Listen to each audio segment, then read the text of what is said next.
In 2022, I spent over $10 million on Facebook ads.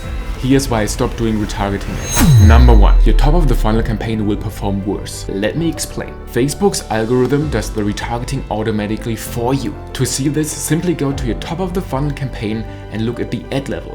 As you can see, the frequency is never 1, it's always 1.05, 1.1 or something like this. This shows that Facebook does retargeting automatically for you. If you now run extra retargeting ads to get these people to convert that Facebook is already automatically retargeting, then all you do is you make your top of the funnel campaign worse. So your retargeting campaign needs a way higher ROAS to kind of even out the loss from your top of the funnel campaign. Reason number 2.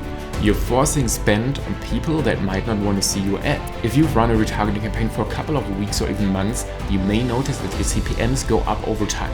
Your CPMs rise because the same people see your ads over and over again and eventually they get bored. So instead, let the Facebook algorithm do all the work for you.